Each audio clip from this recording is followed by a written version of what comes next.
Simplement démarrer pour vous préciser un peu le contexte de l'équipe qui assure la 3D dans le cadre du projet Monlot. Et puis après, Pascal présentera voilà ce que nous faisons et la façon plus précise où nous en sommes. Donc pour repréciser par rapport à ce que on a parlé un peu de nos anciennes, enfin des débuts, nos premiers pas dans le dossier et notre relation à Montaigne. Effectivement, à l'époque, donc moi je dirige une plateforme technologique 3D qui il y a quelques années était dans le cadre de l'Institut Ozonius, et depuis 2012, cette plateforme est devenue autonome. On va dire, c'est devenu une unité propre du CNRS. Et finalement, nous sommes maintenant devenus une unité mixte du CNRS. Mais c'est toujours le même groupe, donc une plateforme technologique qui travaille maintenant sur Bordeaux depuis 2002, puisqu'on a été créé dans le cadre de la politique d'instrumentation du CNRS en 2002. Et c'est simplement après, on va dire, des structures administratives qui ont évolué. Et cette plateforme s'appelle, elle, Archeovision. Alors on est mixte, c'est-à-dire il y a des filles et des garçons, mais c'est surtout que nous avons plusieurs tutelles. La tutelle, donc on est adossé à l'université l'université Bordeaux-Montaigne. Nous sommes adossés à l'université Bordeaux et notre tutelle principale est évidemment le CNRS. En plus de cela, nous sommes partenaires réguliers de la très grande infrastructure de recherche qui s'appelle Humanum. Et dernièrement, on a été contractualisés parce que nous sommes, j'évoquerai ça tout à l'heure, nous sommes coordinateurs au niveau national de l'utilisation, une réflexion sur l'utilisation de la 3D en sciences humaines. Et c'est un rôle qui nous a été confié pour 4 ans par la très grande infrastructure, donc Humanum. Alors également, on est vu un peu comme des martiens en sciences humaines, puisque adossé à cette plateforme, à cette unité mixte du CNRS, nous avons une cellule de transfert. C'est-à-dire qu'avec notre activité dans le contexte des programmes scientifiques, nous autofinançons 3 postes d'ingénieurs 3D qui sont rattachés au laboratoire.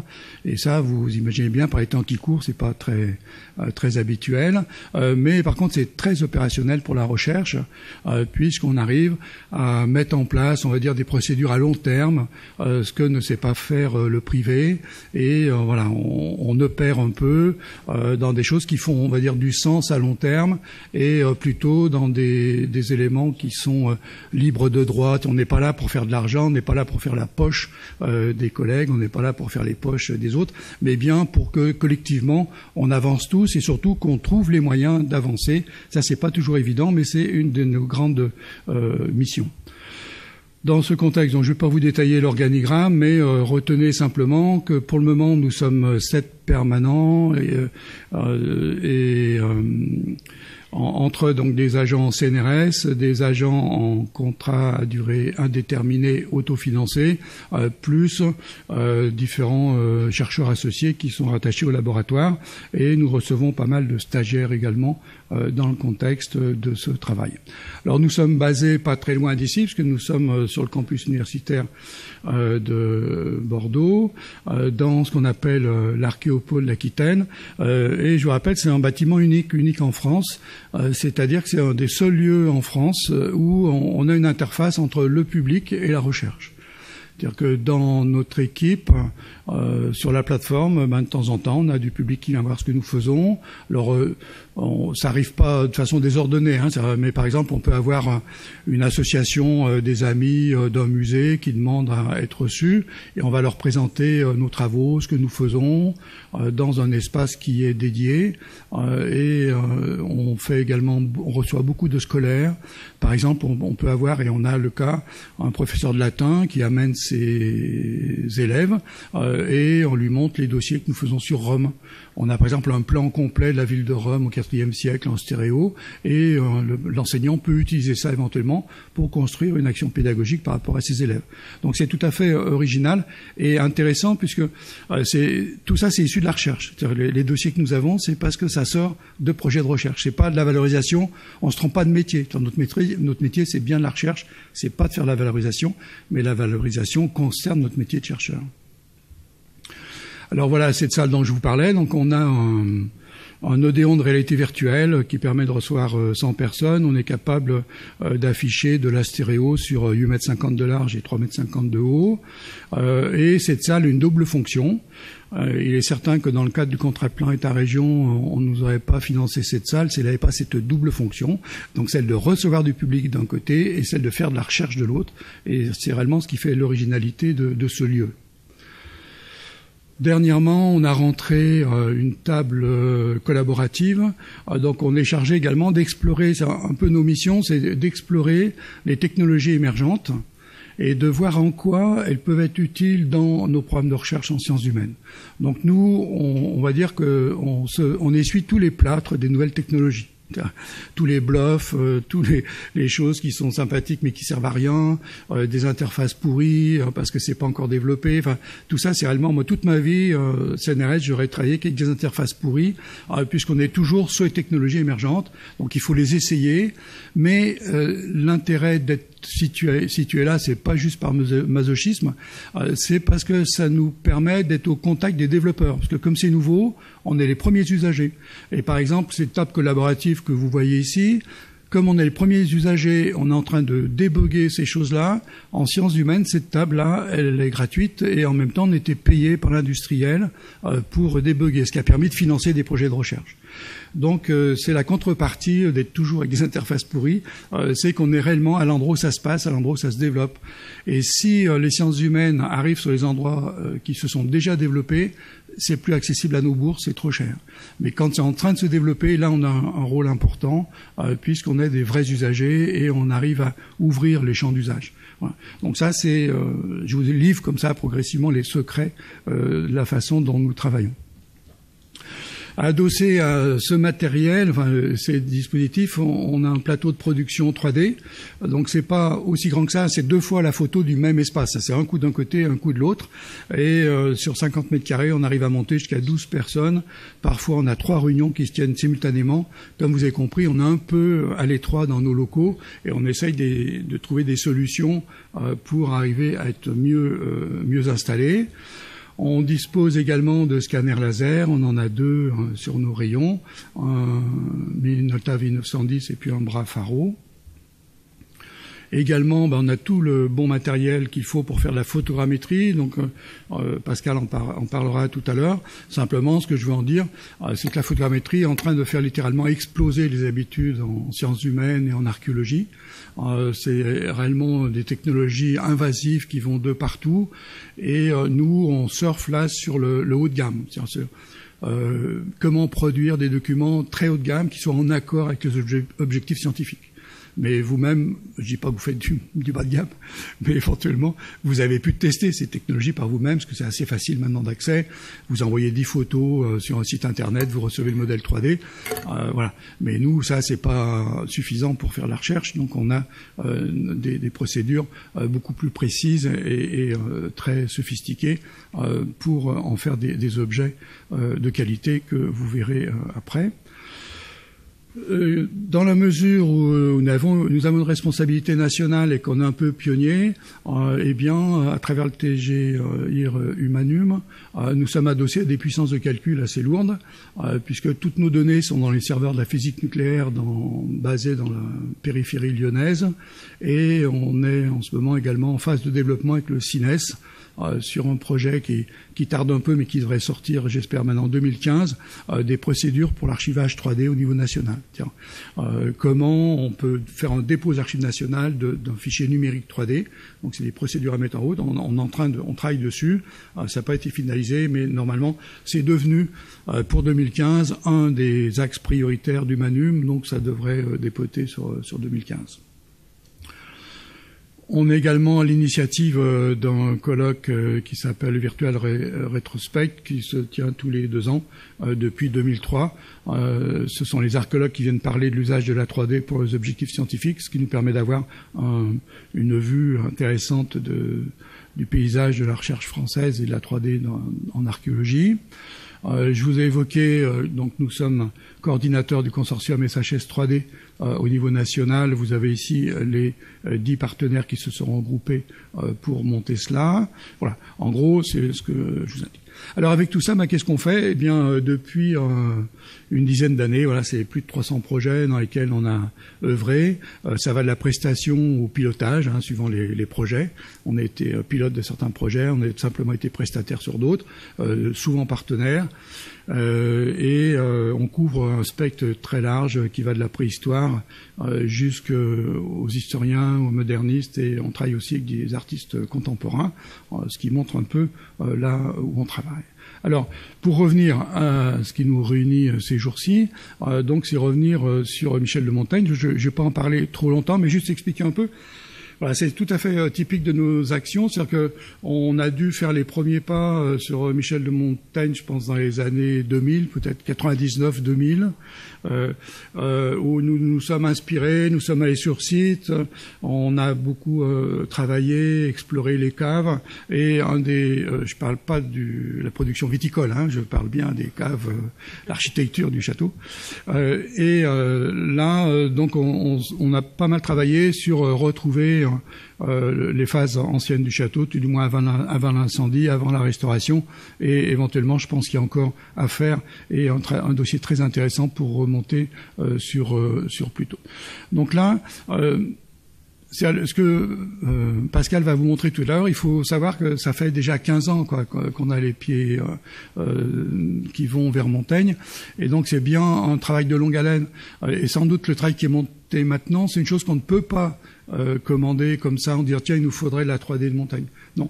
Si elle devient possible, c'est parce que déjà scientifiquement, il y a une approche, il y a une réflexion, il y a tous les bugs, tous les plats qu'il va falloir essuyer, progressivement comprendre. Et cette distance-là, il y a que, disons, des structures d'État publiques qui peuvent le faire.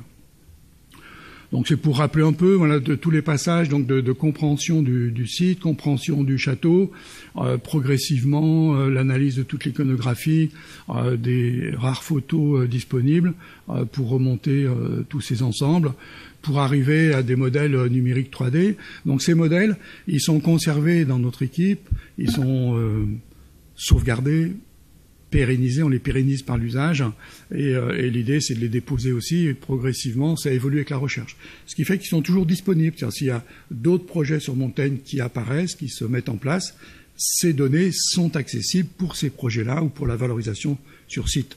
Mais si ça entraîne des frais pour passer d'un endroit à un autre, eh bien, il va falloir arriver à le financer. Donc c'est tout à fait le cas du projet Monlot, qui obtient un financement de recherche avec des objectifs 3D, donc ça va nécessiter un peu de financement pour faire évoluer ces modèles-là, mais si vous voulez, ce projet-là bénéficie de tout un travail antérieur qui, lui, est à disposition de la recherche, à disposition de la valorisation des sites aquitains. Alors là, je vous montre ça pour vous amuser. Voilà les premières approches quand même du plafond. Mais si ces approches n'avaient pas été faites il y a 10 ans, avec les technologies de l'époque, on n'aurait pas la qualité qu'on a aujourd'hui, on n'aurait pas la réflexion. C'est ça qu'il faut bien comprendre. On est dans une continuité collective de compréhension des sites et pas des coups, pas des one-shots. C'est réellement ça qui fait du sens. Alors par exemple entre l'image de gauche et l'image de droite, ben là c'est des relevés beaucoup plus précis topographiques sur le site, avec des études de volume, avec toute une base comme ça qui va servir ces constructions. Donc ça c'est la partie château sur laquelle on reviendra peut-être un jour. Après la partie Michel de Montaigne, avec la sortie du catalogue de Philippe Dezan, on a travaillé pas mal essayer de travailler sur le physique de Montaigne à partir du gisant, à partir des portraits connus, tout du moins attestés sur produits de son vivant, et pour arriver à ce que nous a montré Alain Legros, et nous l'a évoqué, à retrouver, disons, un Montaigne en volume, mais lui-même, peut-être pour un jour le replacer dans la librairie. Voilà. Donc en gros, c'est ce parcours-là que je voulais vous montrer, avant de laisser la parole à Pascal, qui lui va nous parler de cet aspect lié au plafond de la librairie. Voilà, donc je te laisse la parole.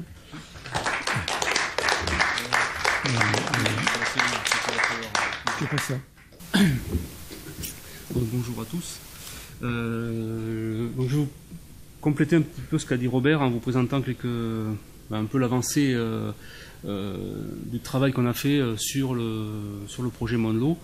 Donc je vais passer l'historique que Robert vous a fait, mais c'est vrai que c'est un peu quelque part l'aboutissement de quand même un travail qui a débuté au début des années 2000, je pense. Moi j'ai commencé à y travailler dessus en 2003 avec Madame Cocula, avec Alain.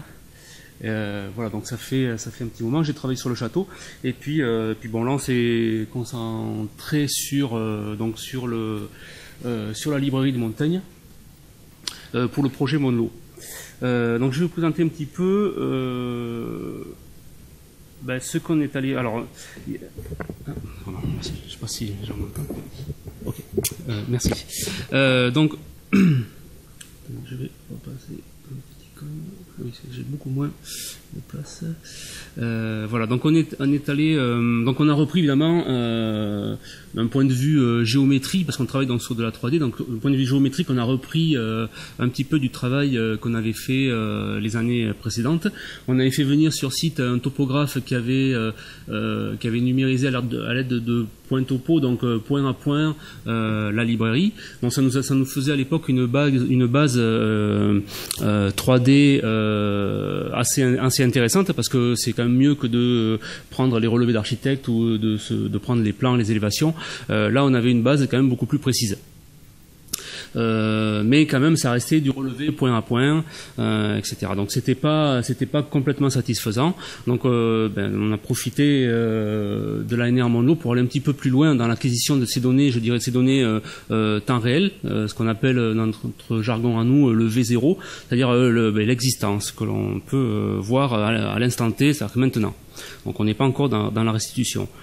Comme l'a dit Robert, il y a des nouvelles techniques qui sont apparues depuis quelques années, dont certains d'entre vous ont entendu parler, sûrement, ou même pratique, c'est la photogrammétrie par corrélation d'images. Donc en gros, c'est avec un appareil photo, vous êtes capable de numériser en 3 dimensions un espace ou un objet, avec la même précision qu'un scanner laser 3D à 100 000 €. Donc autant vous dire que ça a un petit peu changé la donne dans la pratique de l'archéologie. Donc on a utilisé cette technique pour numériser la librairie de Montaigne. Donc on est allé sur site et on a fait des photographies avec un protocole adapté pour pouvoir après donner ces photos à calculer aux ordinateurs pour sortir un modèle 3D. Donc c'est ce que je vais vous présenter maintenant. Donc dans notre méthodologie, c'est la base. Avant d'aller vers la restitution, on numérise. Donc on essaie d'avoir, dans la mesure du possible, numériser l'existant. Donc, alors on est allé, donc je pense que ça va marcher, voilà. Pardon. Donc là vous avez, alors je vais masquer un petit peu, voilà. Vous avez le résultat du calcul en ce qui concerne juste le plafond de la librairie. Donc là ce que vous voyez, alors je vais peut-être l'inverser, voilà, c'est mieux comme ça. C'est volontairement dégradé d'un point de vue de la couleur. J'ai un écran tout petit, en fait, voilà, ça remplit, les menus remplissent tout l'espace, voilà, j'ai pas l'habitude. J'ai toutes mes icônes, mais voilà, pour vous donner, ça fixe bien les idées. C'est donc un relevé tridimensionnel du plafond de la librairie. Donc ça nous a grandement aidé pour aller un petit peu plus loin dans la restitution, donc d'avoir une base géométrique beaucoup plus fine. Voilà. Donc après, ça a servi également à faire un document que vous a montré Alain, c'est-à-dire une orthophotographie, une ortho-image plutôt, que je vais vous montrer ici, qu'Alain vous a déjà montré, mais qui a pas. Alors Alain a présenté ça comme une photo, mais en fait c'est plus une image, de synthèse. C'est-à-dire que si vous voulez faire une photo telle que celle-là, vous pourrez jamais faire une photo comme ça, puisqu'en fait le plafond il a une certaine distance, vous avez une perspective. Là, cette image n'a pas de perspective. Et ça, c'est rendu possible par l'utilisation de la 3D. Si je reprends mon modèle 3D ici, vous voyez que là, quand je le bouge, il a une certaine perspective. Mais ça, c'est la caméra virtuelle qui fait l'opération sur l'image de façon à ce qu'on perçoive la perspective.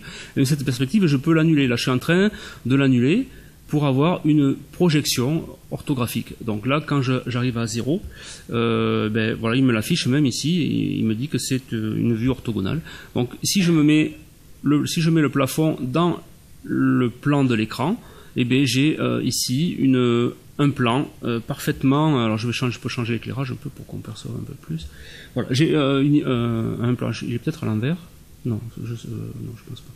J'ai du mal à percevoir. Voilà, donc j'ai une projection, un plan du plafond.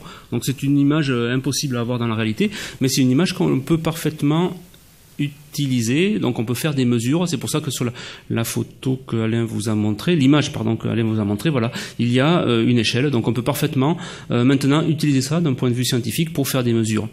Donc ça répond un petit peu à des questions, à des problèmes qu'on avait rencontrés pour la restitution. C'est-à-dire qu'il y a des caractères, des lettres qui sont de tailles différentes.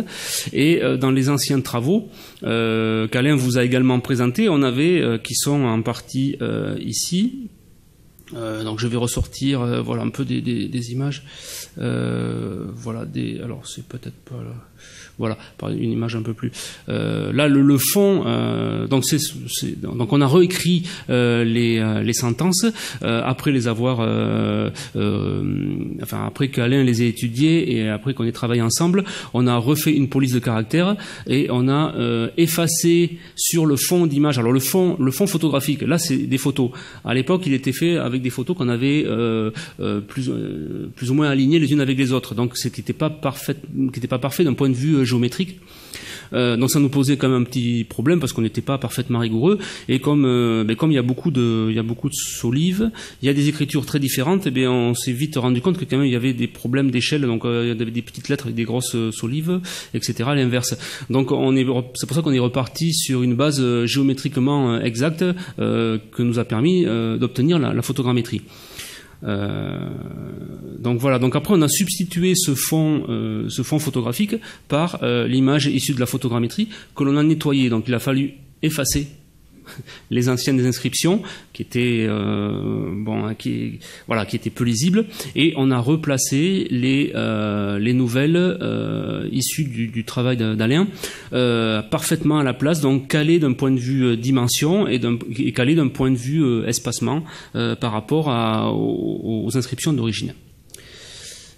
Donc ça c'est ce que je vous présenterai dans quelques images, mais je vais vous montrer quand même qu'on a, alors par la photogrammétrie, là je vous ai montré que le plafond, mais en fait on ne sait pas quand on est qu'au plafond, parce que quand on était sur place, donc on a profité pour faire quelques photos sur les murs, et de pouvoir également avoir le modèle tridimensionnel de la librairie en entier. Donc ça nous a beaucoup aidé pour modéliser par exemple les formes assez irrégulières sur les ouvertures. Ici il y a des formes très organiques, très arrondies, qui sont difficilement modélisables d'un point de vue si on veut être précis. Donc là ça nous a donné une base géométrique très très très bonne. Le plancher est pas parfait parce que ça faisait pas partie de notre problématique, mais on aurait très bien pu faire une capture parfaite des tomettes pour avoir un modèle 3D beaucoup plus immersif. Là c'est un peu il y a des petits problèmes du fait qu'il y avait des objets qui étaient placés il y avait des objets dans la salle. D'ailleurs on voit les ombres de certains de ces objets qui sont encore sur les murs. Là je les ai enlevés numériquement, mais ça a permis quand même de savoir où se situait le plancher, d'avoir déjà une aide tout à fait utilisable pour la modélisation. Parce que ce ne sont pas ces modèles-là qui vont être utilisés directement pour la restitution, parce que ce sont des modèles très lourds. Là, si j'affiche, alors je sais pas, ceux-là ont été un petit peu allégés, mais là, vous voyez, si j'affiche les arêtes, vous voyez qu'il y en a beaucoup. Là il y a 500 000 polygones, donc ça fait il y a 1 million de polygones, 500 000 points. C'est très lourd après quand on veut faire des images de synthèse, ou quand on veut restituer avec cette matière là, c'est compliqué. Donc on est obligé de redessiner de façon plus légère la géométrie. Mais comme on se base sur la photogrammétrie, là on a une précision qui est tout à fait acceptable. Donc c'est ce que je vais vous montrer maintenant.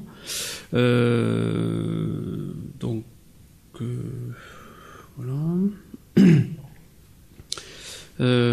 Donc je vais vous montrer en premier quelques-unes. Alors comme vous le savez, il y a eu plusieurs versions, il y a eu plusieurs inscriptions sur les solives. Donc on a séparé deux états en fait. L'état, comme les archéologues le font, un état plus ancien que l'autre. Donc un état 1 et un état plus ancien, un état 2. Donc on a fait le parti pris. Pour l'état 1 identifié par Alain, il y a les solives de cet état qui sont les inscriptions qui correspondent à cet état-là qui sont représentées sur les solives. Mais pour l'état 2, si on a la solive de l'état 2, on représente l'inscription de cet état. Mais si par exemple il nous manque l'inscription de l'état 2, mais qu'on a l'état 1, on considère que l'état 1 a perduré à l'état 2. Donc les deux, là pour ces solives-là, pour cet état-là, il y a la deuxième inscription, il y a des inscriptions de l'état 1 qui peuvent côtoyer l'inscription de l'état 2. Donc c'est pour ça qu'on a nommé, voilà. Donc voici à peu près ce que ça peut donner après avoir donc remodélisé la géométrie que vous avez vue, après avoir aussi modélisé les livres, un certain nombre de livres d'après les photos qui ont été faites à la bibliothèque ici même. Alors après avoir fait des essais aussi de photogrammétrie qui ont été un peu infructueux. Au début on voulait avoir des livres numérisés très précisément, donc numérisés en 3D, de manière à pouvoir les insérer tels quels dans les rayonnages. Mais il s'est avéré que numériser un livre, c'est en 3D, c'est assez compliqué parce qu'en fait ils sont souples, sont des velins, des formes, et comme on peut pas faire des photographies de l'ensemble de la surface d'un livre, c'est-à-dire tous ses côtés sans le bouger, donc on peut pas faire des photos sans déformer l'objet. Et si on déforme l'objet entre deux prises de vue, le logiciel il peut rien calculer puisque l'objet a changé de forme, donc il peut pas calculer une forme puisque la forme a changé. Donc on a, après quelques essais infructueux, on a finalement laissé tomber et on a utilisé les photos qui étaient de très très bonnes photos qu'on nous a communiquées pour numériser. Donc on a pris notre logiciel et on a redessiné le livre en 3 dimensions en se basant bien sûr sur les dimensions réelles. Voilà. Donc c'est ces livres-là qu'on a redisposés sur les rayonnages. Donc on a eu des documents qui nous ont été fournis par les gens de l'ANR sur le mobilier, sur le meuble. Donc c'était pas très c'était pas facile. Il a fallu on a fait quelques essais, donc on a fait des propositions qui ont été rejetées. Et puis on en a fait quelques-unes qui étaient acceptables. Donc on est dans le domaine de l'acceptable parce qu'il y a quand même un certain flou sur la typologie du meuble. Voilà, et on est sûr de rien. Alors si je zoome un petit peu, vous pouvez voir aussi qu'on a placé. Alors je ne sais pas si ça se voit, c'est peut-être un peu sombre ici sur l'écran. L'inscription de la Boétie pour la Boétie qui est inscrite en frise du meuble ici. Là on le voit peut-être un peu mieux. Voilà, on voit. Alors c'est peut-être un peu grossi. Moi je vous montrerai d'autres choses après, on le verra un petit peu mieux, on pourra en discuter un peu plus. Voilà. Donc on a fait les 2 états des inscriptions et un état avec un plafond uniformément peint en blanc, parce que c'est ce que nous avait suggéré Alain. Le fond de certaines solives, le fond de certaines inscriptions paraissait avoir reçu une couche blanche. Donc on a pensé, pourquoi pas tout peindre en blanc et donc voir ce que ça donne, quoi. Alors voici un petit aperçu de ce que ça pourrait donner. Donc là, pour l'instant, on est sur des images, c'est des rendus du modèle 3D. Donc je peux pas bouger dans le modèle 3D, mais donc j'y viens, on les regardera un peu plus près. Après, ça vous permettra de juger et puis d'avoir des remarques éventuellement sur la pertinence du fond blanc et des inscriptions. Donc voilà, c'est les 2 états. Alors là, on voit pas trop parce que c'est une image avec un angle de vue fixe. Voilà, mais on a aussi fait ce que l'on appelle des panoramas. Donc c'est quelque chose de beaucoup plus immersif. Là, je vais passer en plein écran. J'espère que c'est pas trop foncé. Ça va à peu près. Voilà, donc là, on a fait ce qu'on appelle un panorama. Donc c'est une fausse 3D, on va dire, c'est pas complètement une fausse 3D, mais vous avez tous vu ce genre de choses. Donc on calcule en fait une image qui fait 360 degrés, qui englobe tous les angles visuels, et on place une caméra. Donc on habille un cube avec cette image-là, et on place une caméra virtuelle au centre de ce cube. Donc une caméra, on peut la déplacer. Comme on a calculé une image de l'environnement complet, on a l'impression d'être immergé dans cet environnement. Donc là, on peut zoomer sur les solives et donc voir les inscriptions qui y sont inscrites. Et on peut voir, alors là je pense que c'est peut-être un peu plus clair, mais non, pas vraiment. Alors ça dépend beaucoup du matériel de projection. Par exemple, au laboratoire, sur nos écrans, on avait éclairci le meuble parce qu'on avait eu l'information comme quoi il était un peu trop foncé. Et ben là, ça reste quand même foncé parce que voilà, ça dépend beaucoup du matériel. Voilà. Donc ça c'est du contenu que l'on peut mettre en ligne. Donc je pense que ça intéressera pour le site internet. Ça c'est visualisé à l'intérieur de Firefox. Donc il faut pas quelque chose de compliqué pour visualiser ce genre de panorama. Donc ça peut être relativement intéressant si on met du contenu en ligne. Alors, un panorama, on peut facilement passer à un autre panorama. Donc là, c'est l'état 1 qui c'est marqué ici. On peut passer sur l'état 2. Et donc là, alors, pour l'instant, c'est pas complètement réglé. C'est-à-dire que l'angle de vue change entre un état 1 et un état 2. Il revient à la position initiale, ce qui empêche un peu l'esprit de voir le changement. Mais dans une version, enfin, on peut très bien changer d'état sans changer l'angle de caméra. Donc passer, par exemple, switcher d'un état à l'autre, ce qui permettrait de voir, ce qui permettrait aux visiteurs de bien voir ce qui a changé d'un état à l'autre et de voir les inscriptions passer d'une version à l'autre. Et je crois qu'on a une version blanche, voilà, une version avec le plafond uniformément peint, voilà, sur lequel on peut zoomer, on peut voir, voilà. Et donc voilà, avec la disposition des livres. Pour la disposition des livres, on n'a pas mis complètement au hasard, on avait fait, un petit peu, mais sous la tutelle d'Alain, on lui avait fait faire une restitution physique de la disposition des ouvrages à la bibliothèque. Je trouve que ça a été fait ici, où il a fait sur une petite longueur comment il voyait l'agencement des livres. Et on a repris un petit peu l'image qu'il nous avait envoyée pour organiser nos livres virtuels de la même façon. Donc voilà, c'est un peu moins désordonné que dans les premières versions de la librairie qu'on avait faite. On a mis un peu d'ordre. C'est pas complètement bien rangé, mais voilà, c'est un point sur lequel on peut éventuellement discuter. Voilà. Alors on a gardé le mobilier actuel avec peut-être la table n'est pas parfaitement conforme à la table actuelle, mais je pense que la table actuelle n'est peut-être pas forcément celle qu'il y avait du temps de montagne. Là on est dans la spéculation un petit peu sur le mobilier. C'est assez difficile de trouver, voilà, comme je vous disais, c'était assez difficile de trouver des exemples de meubles satisfaisants, enfin de cette époque-là, qui soient dans le style régional aussi. Par rapport aux anciens modèles qu'on avait fait, il y a la troisième travée ici, cette travée-là qu'on n'avait pas représentée. Alors il y a quelque chose d'intéressant quand même avec cette travée, c'est que en fait on avait eu un problème de positionnement de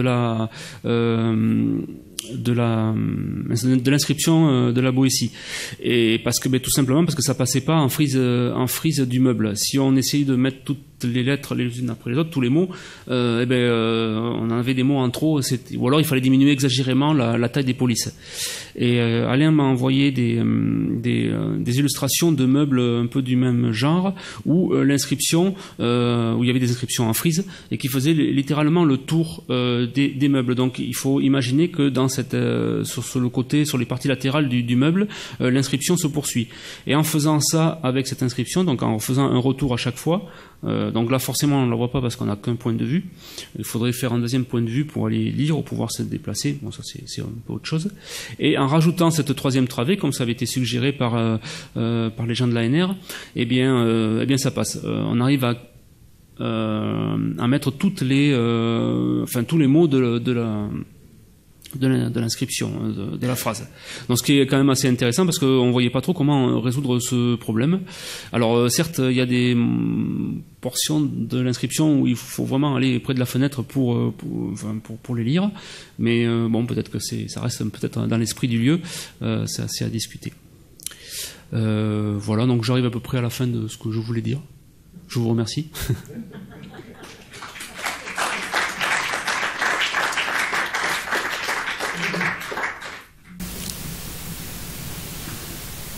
Avec Alain, on va donner quelques compléments sur le back-office. Peut-être que pendant qu'on est en train de jouer un PowerPoint aussi. Oui. Non, j'ai pas. Je sais pas ce que j'ai. Moi, j'ai quelques. Et puis, pendant qu'on a ça, le PowerPoint, j'ai déjà échangé avec Pascal. Repasser les images. Oui, il n'y a pas de problème. On peut mettre un peu de lumière, s'il vous plaît. D'abord, remercier Pascal parce que c'est un chantier qu'on a ici mis vraiment à ce qui est en cours de réalisation. Alors, je me suis posé une question, là, on en a parlé avec Alain pour la Bretigny. Finalement, je pense que les murs des bibliothèques, peut-être brancher sur ce fait. Devait être chouré, c'est-à-dire en fait fait avec un chaud recouvert, mais chaud pour une raison très simple à laquelle il faut penser, c'est qu'il faut éviter le plus possible les bestioles. Bah oui, je veux dire, les verres à l'intérieur. En Périgord, on dit les cuissons, mais enfin, je ne peux pas mettre cuissons. Les cossons. Les cossons. Chez Rabelais. C'est-à-dire ce qui va attaquer le parchemin, attaquer le cuir, attaquer le papier, etc. Donc je pense qu'effectivement, il devait y avoir un revêtement qui était quasiment un revêtement sanitaire. Qu'est-ce qu'en pensent ceux qui sont beaucoup plus que moi historiens des livres anciens? Alors quand on a visité hier, revisité, voilà, on est allé dans la petite maison où il y a de l'accueil, et là, je sais plus qui a fait remarquer, il dit ah tiens mais le plafond est blanc. Et il y a effectivement des restes du badigeon agricole, nous on appelle ça comme ça. C'est le badigeon pour préserver des bêtes. Alors, il est un peu écaillé. Je ne sais pas si on peut s'en servir. En tout cas, il est patiné. Hein. Il est voilà, à l'ancienne. Et c'est vrai que je me dis, puis celui-là, il fait très neuf, celui-là. Hein. Moi, je n'avais pas vu la version blanche. Enfin, tu l'avais vu il l'avait envoyé récemment, oui. Alors, c'est pas inintéressant. On va peut-être switcher sur celui-là. Ben là, il faut que je branche là. Ou sinon, je le mets là-dessus. En tout cas, moi, je suis content d'avoir fait une erreur tout à l'heure, parce que ça m'a permis de voir pourquoi j'avais fait une erreur, parce que je ne savais pas. Quelques diapos. Voilà, c'est bien ça. C'est très intéressant là. Mais bon. Excusez-moi, alors. Comment ? Non, je suis content que tu aies pu expliquer pourquoi j'avais fait une erreur. C'était bien ça. Je dois dire, ça c'est une information, que l'inscription en l'honneur de la Boétie a été relevée en partie lacunaire par Prunis en 1770. Les noms de la Boétie, Étienne de la Boétie, ne figuraient pas au début, mais le contenu même de l'inscription laisse entendre que ça ne peut être que lui. C'est un hommage à celui qui a donc légué ses livres, sauf ceux de droit, à Montaigne, et Montaigne a réuni ses livres à lui, qui était jusqu'ici à Bordeaux, certainement, et les siens en s'installant ici. Il a élevé à la mémoire de la Boétie, donc entre crochets, ce meuble qui fait ses délices. Je résume un peu l'inscription.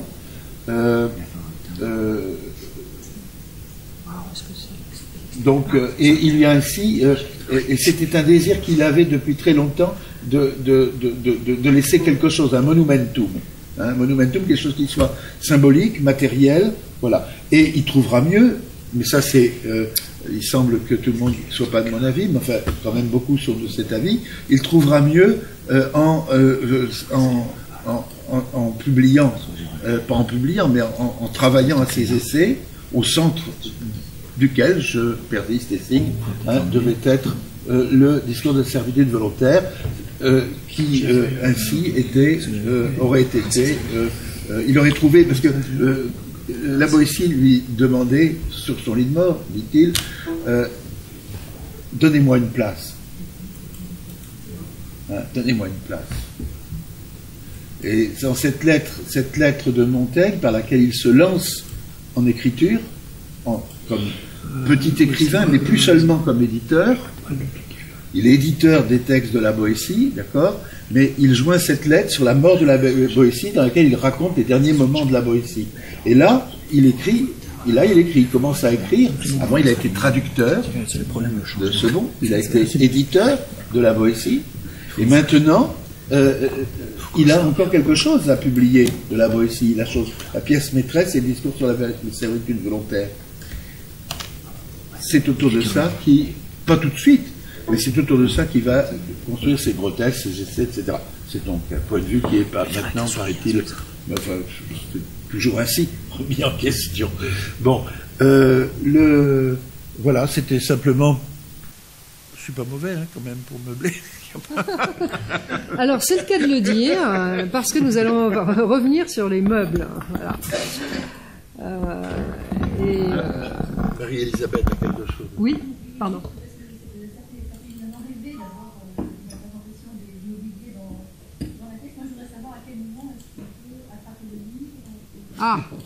On anticipe, c'est ça. Voilà, c'est l'idée.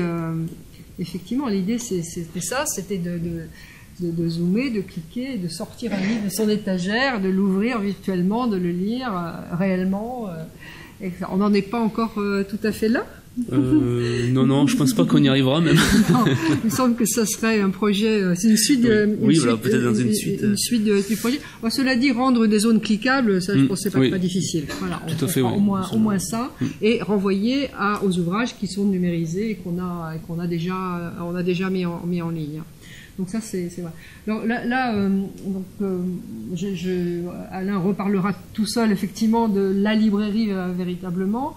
Là, puisque on est dans la matérialité de la reconstitution de cette bibliothèque, on a quelques commentaires à faire là-dessus, parce qu'on n'est pas d'accord. Donc en fait, on va vous présenter les questions des pupitres, nous chiffonne. Bon, la question des plafonds peints aussi, moi je dirais que le plafond blanc m'enthousiasmait assez peu, mais finalement l'histoire du plafond sanitaire. La question du plafond blanc, elle est relativement simple, c'est que des études ont été faites et il y a un fond blanc. Oui. Des études chimiques ont été faites et il y a un fond blanc. Alors, s'il y a un fond blanc, voilà, une restitution met le fond blanc, que ça nous plaise ou non, et s'il était rose, il serait rose. Voilà. Mais, oui, mais la datation des blancs. Voilà. Alors, et l'autre question, puisqu'on parle du blanc, moi ça m'enchante pas non plus, mais voilà.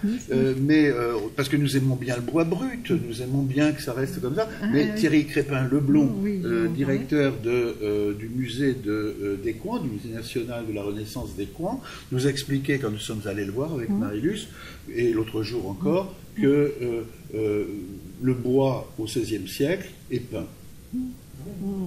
Voilà. Et que qu'éventuellement on fait du faux bois. Alors on refait du faux bois, c'est-à-dire on peint par-dessus le bois peint pour que ça fasse faux bois. Donc voilà. C'est du coup sur le plan virtuel ça revient au même. On n'est plus. Voilà. Alors comment a-t-on le meuble que vous avez vu tout à l'heure? En fait, il a été construit virtuellement à partir de photos qui ont été prises dans la salle Saint-Martin du Centre de la Renaissance.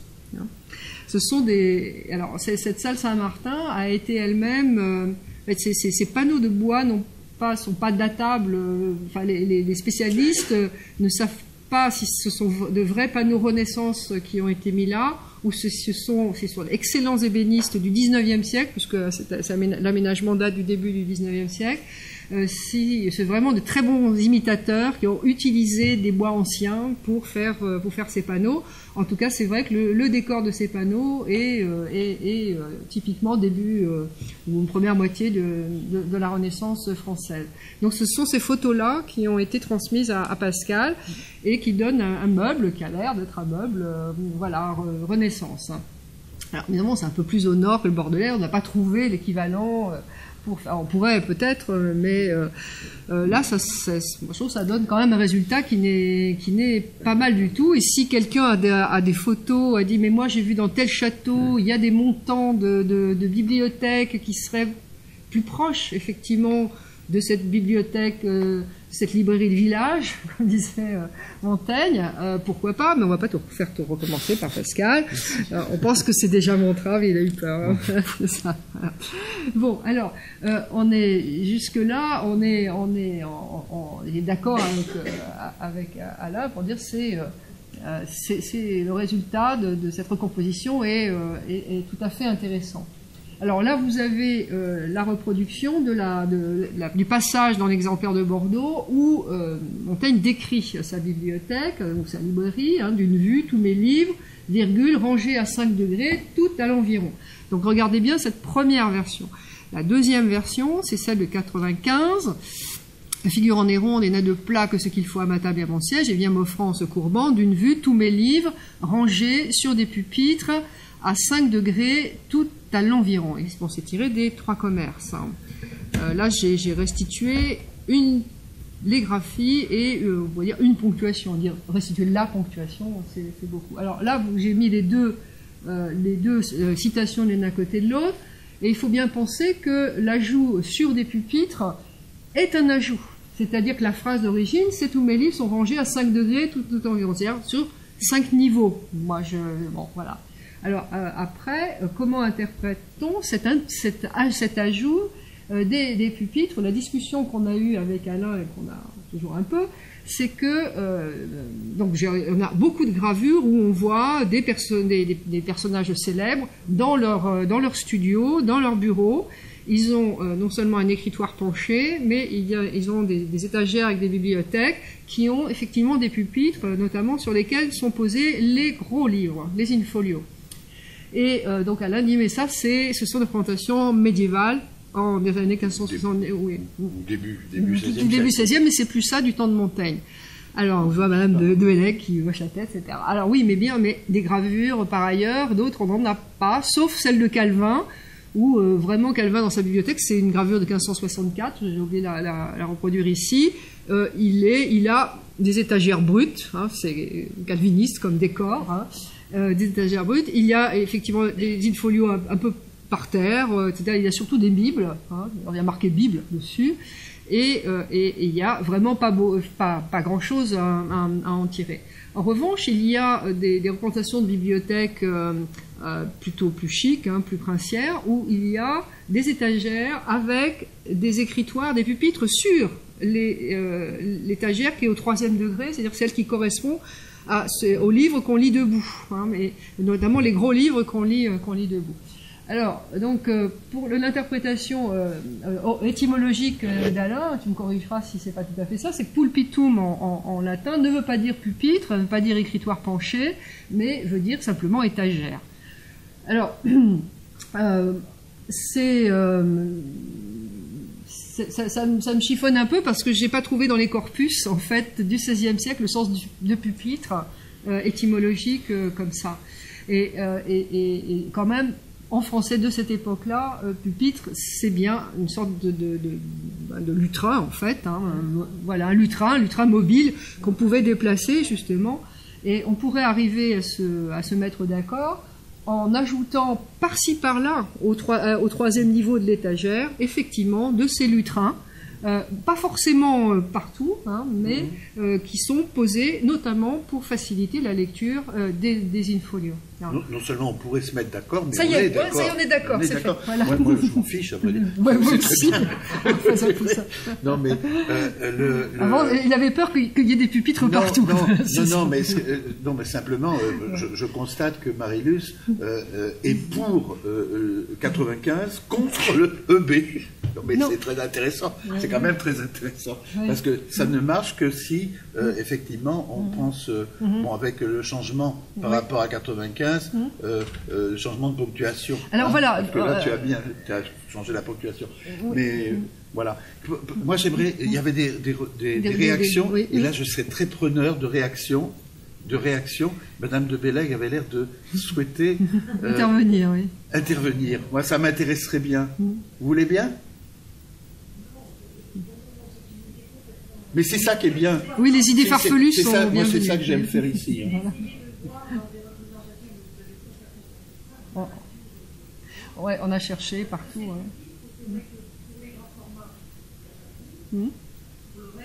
Ça se fait plus, non, c'est vrai. Voilà. Alors, moi, j'ai des témoignages de Audierne, d'une part, début 19e, c'est bien ça, d'autres personnes avant Bouquier, justement, fin 18e, la Tapie, et ont vu, eux, le meuble. Galli et la Perse n'existaient plus en 1860. Mais ils parlent de tablettes, ils parlent d'étagères et de tablettes. Voilà, donc c'est tout ce qu'ils ont vu, et Bouquier a cette précision que sur l'épaisseur des tablettes, il y a là aussi des inscriptions. C'était un malade des inscriptions, Montaigne, mais comme tous les gens de son époque, hein, il y en avait partout, ça, voilà, y compris sur l'épaisseur. Alors, ça, c'est Alain meurt d'envie de. Ah non, pas du tout. Mais non, parce que alors là, on n'a aucune indication. Donc, bah ça, non. On ne sait pas quoi imaginer. Je meurs d'envie de rien faire du tout. Non, on peut reprendre Stobé et prendre la ligne d'après. Non, surtout pas. Sinon, j'arrête. Non, mais moi, je n'y tiens pas du tout. Alors, effectivement, la question des virgules n'est pas sans intérêt parce qu'on peut. Cette première version, c'était ça, et donc peut-être que lui. Marie de Gourdet, ça m'étonnerait. Bon, Montaigne ajoute effectivement à cette addition rangée. Alors sur des pupitres, ça ne veut pas dire sur toutes les étagères, mais ça veut dire qu'il y en a simplement, hein, et que ces pupitres sont mobiles. C'est-à-dire que effectivement, il est peu vraisemblable qu'on ait le type de bibliothèque médiévale, c'est-à-dire le meuble où le plan incliné, qui est la dernière étagère, est solide, enfin est solidaire des étagères. Ça, effectivement, c'est assez peu vraisemblable, et puis de toute façon, ça pourrait pas aller jusqu'à 5 donc on les met où là, par exemple? Moi, c'est ce qu'on a discuté avec Thierry Crépin-Leblond, et effectivement l'idée de les mettre à la hauteur de quelqu'un, c'est-à-dire en fait à troisième niveau d'étagère, c'est effectivement pour être bien à l'aise, pour pouvoir lire les gros livres et puis les déplacer et puis mettre les gros livres et feuilleter comme ça, comme c'était encore à la salle de lecture de la Bibliothèque nationale pour les ouvrages de référence et dans beaucoup de bibliothèques. Adopté, voilà. Madame de Monet. Bon. On va voter, voilà, c'est ça. Et donc ça demandait une toute petite recherche. Après, il y a le classement des livres. Et le classement des livres, comment il les a rangés, ces livres. Alors l'indication que l'on a, ça peut être effectivement, les indications que l'on peut avoir, c'est dans des livres. Où Montaigne semble énumérer des livres dans un certain ordre global, d'un classement systématique, comme on dirait maintenant. Et donc voilà, j'ai reproduit ça. Et donc dans le chapitre des livres, où il y a un ensemble avec des sous-ensembles, hein, parce que dans l'ensemble que nous on appellerait littérature, évidemment, qui se disait pas comme ça à l'époque, les livres simplement plaisants. Après, ici, Virgile, etc., dans les poètes anciens. Mais dans cet ensemble-là, il y a de la littérature en prose et de la littérature en vers. Hein. Un autre ensemble, ce qu'il appelle Mon autre leçon, il commence plus tard que Sénèque, etc. Et donc, on a un ensemble philosophe et moraliste. Et moi, j'ajoute dans cet ensemble-là tout ce qui est scientifique au sens moderne, théologie et droit, ce qui correspond en fait aux facultés supérieures du trivium. Hein. Et Et puis, et la médecine, hein, bien sûr, dans les sciences, je mets la médecine. Et puis, les historiens, ma droite balle, hein, et Alain avait même pensé même que finalement cette métaphore qui est encore du jeu de paume, c'est finalement quand on arrive dans la librairie, dans la pièce, il y a le meuble de l'histoire voilà. qui est en face. C'est une idée qui m'a été soufflée, en fait, je ne sais pas si je la garde, mais qui m'a été soufflée par, comment ça, je ne sais plus son prénom, Monsieur De Proyat, qui s'occupait à Sotheby's voilà, qui avait fait la vente Potier-Spéry. Et pour lui, la droite balle, ça pouvait être ça. Voilà. On n'est pas trouvé que c'était inintéressant. Ouais, Est-ce que, par exemple, Marco pourrait nous, qui vient de sortir un livre magnifique, on va vous montrer tout à l'heure. Qu'est-ce que tu en penses de cette distribution? Voilà, ouais, là j'ai fait une répartition, donc j'ai d'abord j'ai pas regardé, quand j'ai fait ma propre répartition systématique, je regarde pas ce qu'ils ont fait dans le catalogue Pisilis Gattoni, et puis je vais moi-même donner des mots-clés de noms de domaine, et j'ai abouti à ça par rapport aux livres conservés. Hein. Ça c'est le tableau des 100 livres conservés. Alors et après, j'ai regardé, j'ai comparé avec ce que vous avez fait, et les légères différences, mais ça, j'avais déjà expliqué à Pise, c'est dans la détermination de la philosophie. Là, effectivement, on a des termes, on a des livres, on ne sait pas trop où les mettre, ou plutôt, c'est pas qu'on ne sait pas où les mettre, c'est qu'on peut les mettre en plusieurs endroits. Ben oui. Alors, voilà. Ben, nous avons un problème là-dessus. Par exemple, Lucrèce annoté, qui est une des plus beaux fleurons de ce que nous avons enfin présenté, c'est vrai, je vais en parler tout à l'heure. Le Lucrèce annoté, nous le faisons entrer dans la... Enfin, nous, pas moi je voudrais que ça soit autrement, mais il paraît que ça ne peut pas être autrement. C'est de la philosophie. Mais ça n'est pas de la poésie, par exemple. C'est de la philosophie. Ah, mais pour Montaigne, qu'est-ce que c'est? Voilà, c'est les deux. Parce que c'est évident que c'est la façon dont il annote, c'est de la philosophie, mais de la façon dont il cite Lucrèce, très souvent il le cite comme poète, hein, notamment sur des vers de Virgile. Ah oui, c'est très voilà. net. Donc là, il y a des cas comme ça qui sont un peu redoutables. Donc ça donne un classement comme ça, et puis on peut faire des regroupements, ce que j'ai fait tout à l'heure, justement, de mettre ensemble tout ce qui est philosophie et sciences, qui correspond quand même assez à l'esprit de l'époque. En gros, ce qui est littérature et l'histoire, ayant quand même une définition, là, même si là aussi certains auteurs peuvent aboutir à plusieurs catégories. Voilà. Et du coup, ça fait 3 ensembles, pas équivalents, mais voilà, ça fait les 3 meubles. Alors, il y a le meuble le plus petit. Alors, ça, c'est un second tableau que j'ai réalisé à partir de 376 ouvrages que j'ai relevés dans les éditions des essais où les collègues ont dit ça, il a emprunté un tel. Donc c'est le cercle suivant si vous voulez, par rapport à ce que j'ai montré ce matin. Et là, j'ai repris la distribution, on voit que l'histoire a encore plus de place. En revanche, les sciences, droit, théologie, sciences, philosophie, il y en a un peu plus, parce que notamment les philosophes contemporains, il faut les identifier, Montaigne souvent ne les cite pas. Et donc, ce sont des conjectures. Et on retrouve quand même ces trois ensembles. Hein. C'est un petit peu différent, mais on retrouverait ces 3 ensembles. Alors, on pourrait imaginer que quand on arrive dans la librairie, on a l'histoire en face, hein, gros pavé. Soit plutôt à gauche la littérature, et à droite le plus petit meuble, philosophie, droit et théologie.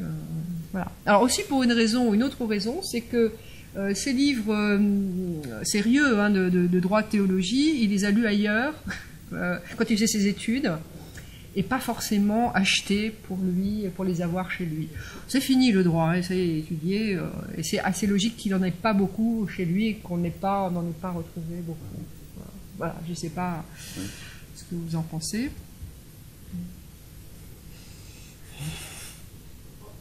Oui, Marie. Hein. Moi, d'abord, j'ai une toute petite question, parce que moi, je pense à une référence. J'ai connu beaucoup d'historiens qui se sont lancés sur l'étude des bibliothèques, qui font une bibliothèque, oui. Et puis qui se sont passés le nez contre les bibliothèques en se posant un problème. Est-ce qu'il l'a lu? Est-ce que c'est un ouvrage vérité? Est-ce que c'est un ouvrage donné?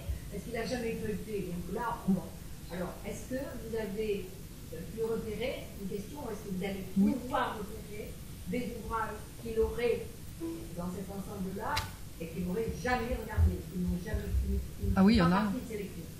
Ah oui, il y en a, notamment ceux de hérité de la Boétie. Ah ben je sais pas, oui, je sais pas.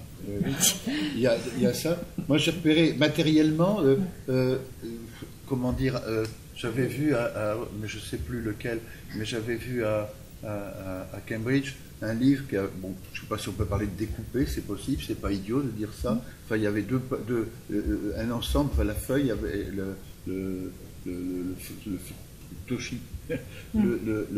La feuille n'était pas coupée, moi. Enfin, la feuille d'imposition. Ouais, voilà. Hein. Donc voilà. Donc au moins ces pages-là n'ont pas été lues. Voilà. Preuve contraire, ce qu'il a annoté, mais il a lu 10 livres peut-être. Hein, voilà, en tout et pour tout. Donc voilà, que dire. Hein. Ben, bien sûr que ça, c'est le problème. En revanche, bon, ça, l'autre approche, c'est de faire celle qu'a faite depuis longtemps et excellemment Pierre Villet, hein, qui est de faire l'inventaire des sources en fonction des choses. De Villet, ça, c'est un magnifique travail. Bon, ça a été fait, donc on peut y renvoyer, puis nous essayons une autre voie. Hein, c'est plutôt du complément. Moi, je suis partie évidemment d'identification par Villet.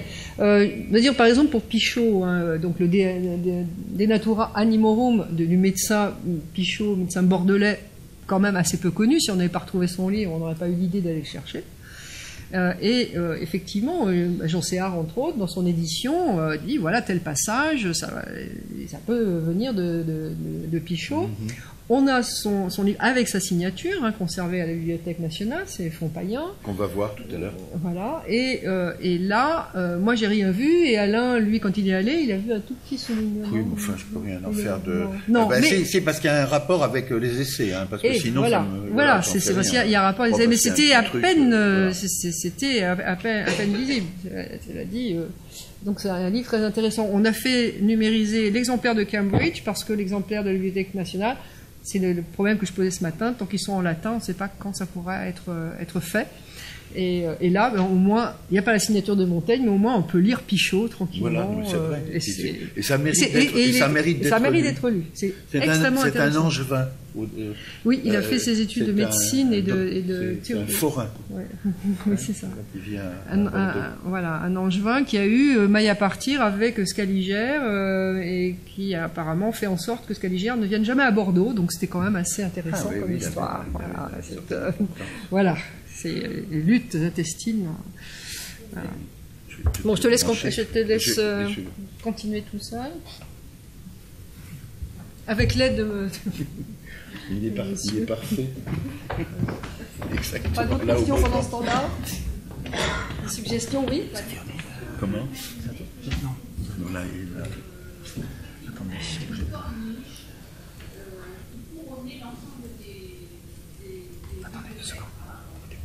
l'inscription dont a parlé Alain, elle est forcément sur le meuble d'après les témoignages.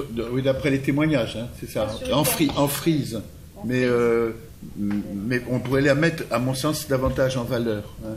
C'est possible. Mais bon. Oui, c'est ce que je pense. Oui, mais au-dessus des fenêtres. Moi, je suis encore un peu favorable à ça.